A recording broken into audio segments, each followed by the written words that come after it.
சீக்கிரம் பேசி கொடுத்துட்டு எல்லாம் பசிக்குது இல்லை பசிதான் இல்லையா சொல்ல பசிக்குது ஏன்னா சோறு முக்கியம். ரொம்ப சந்தோஷம். இன்னைக்கு நம்மளுடைய அப்பாஸ் ஜீனா பேக்கரி சிஸ்டம் வந்து ஆரம்பிச்சிருக்காங்க. எப்படி ஃபீல் பண்ணுறது?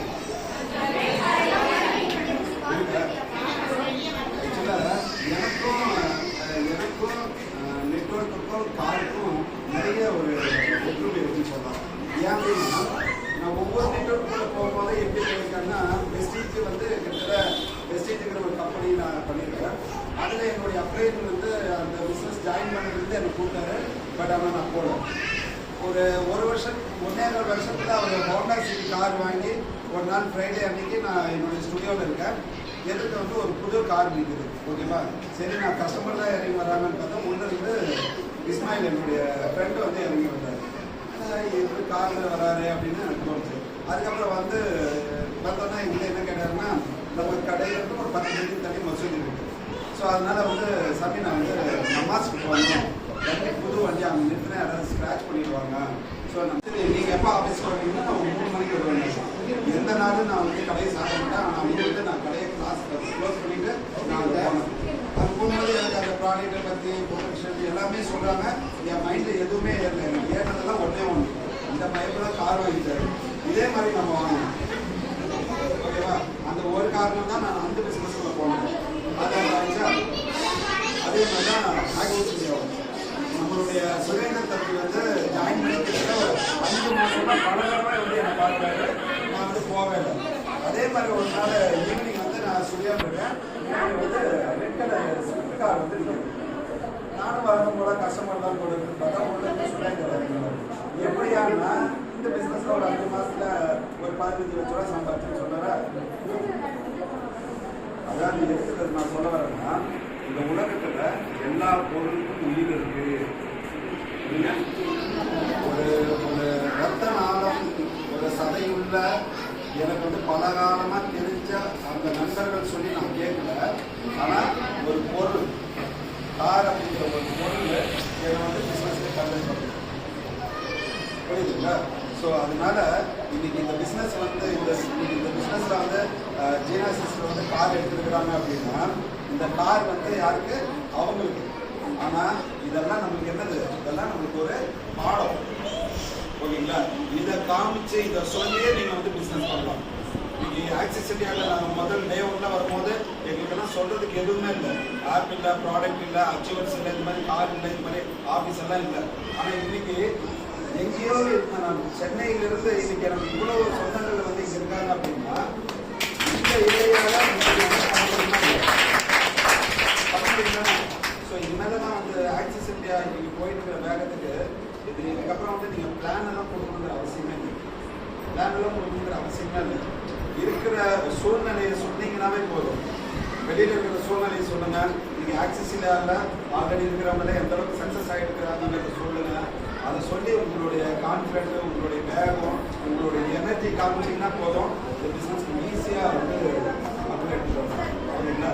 ஸோ இது நேற்று வந்து நம்மளுடைய ஆக்சிஸ் இந்தியாவோட பிபிஎஃப் மீட்டிங் நடந்தது. ரொம்ப ரொம்ப ஹாப்பியாக இருந்துச்சு.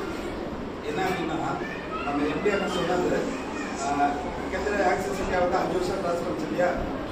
இந்த 5 வருஷம் நம்மளுடைய கம்பெனி ஒவ்வொரு வருஷமும் வளர்ந்துதான் இருக்கு.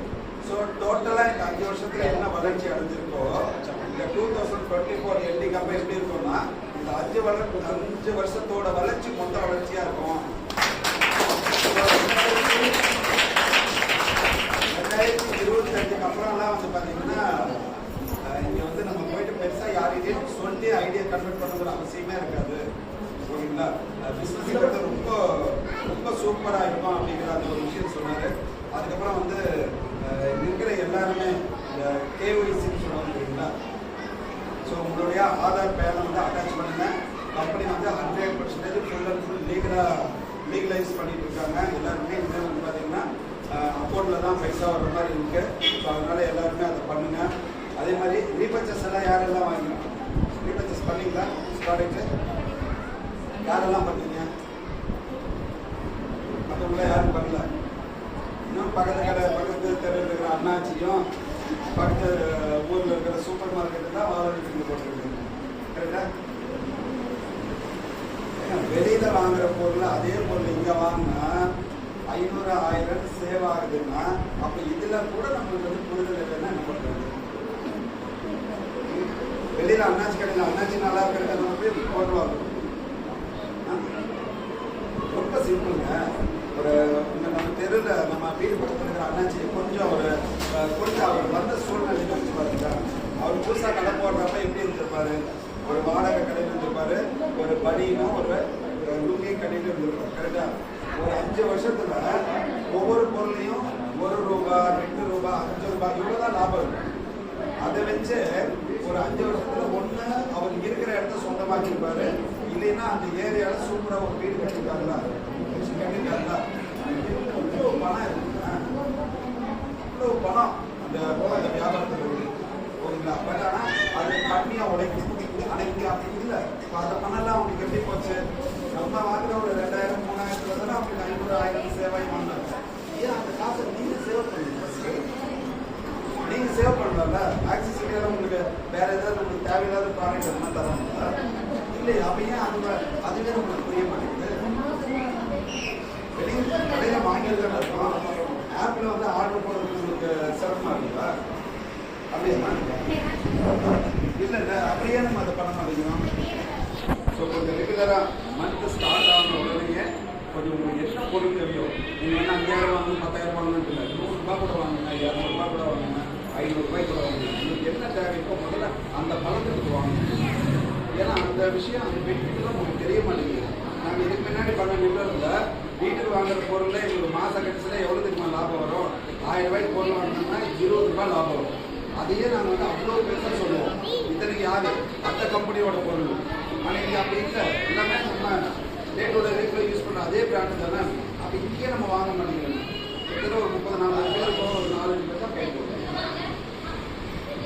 நம்ம உள்ள வீட்டில் சமைக்கிறதே இல்லை.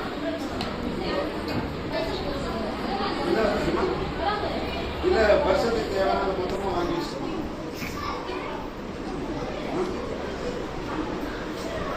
1000 ரூபாய்க்கு வாங்கினா ஒரு 100 ரூபாய் 150 ரூபாய் தருவார்.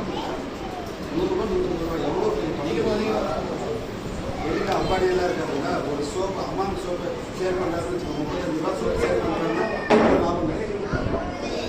எவ்வளோ லாபம் கிடைக்கும்? 35 ரூபா சோப்பு சேல் பண்ணுறாருன்னு வச்சுக்கோங்க. அம்மாவுக்கு எவ்வளோ ரூபாய் லாபம்? 15 to 20. 15 to 20. 15 ரூபா. 15 ரூபா. 15 ரூபாய்ல லாபம் இருந்துச்சுன்னா நிறைய பேர் பண்ணுவாங்க. 1 ரூபாய் 2 ரூபாய் தான் லாபம்.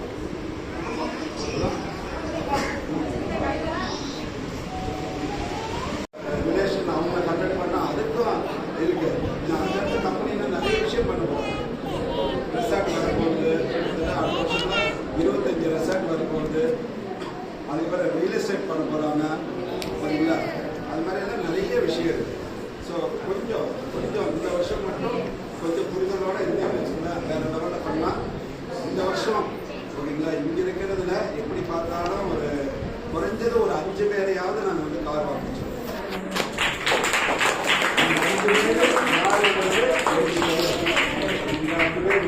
5 பேர் நான் சொல்றது குறைஞ்சது.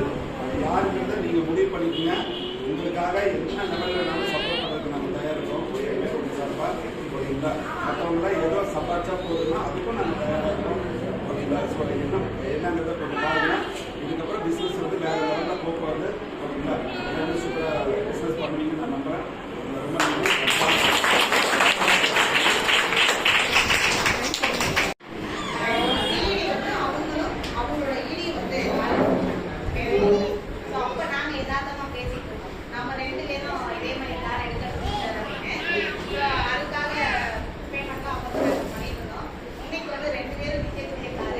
அதுதான் கொஞ்சம் எனக்கு வந்து செவ்வாய்க்கிழமை வீடு கட்டுறேன்.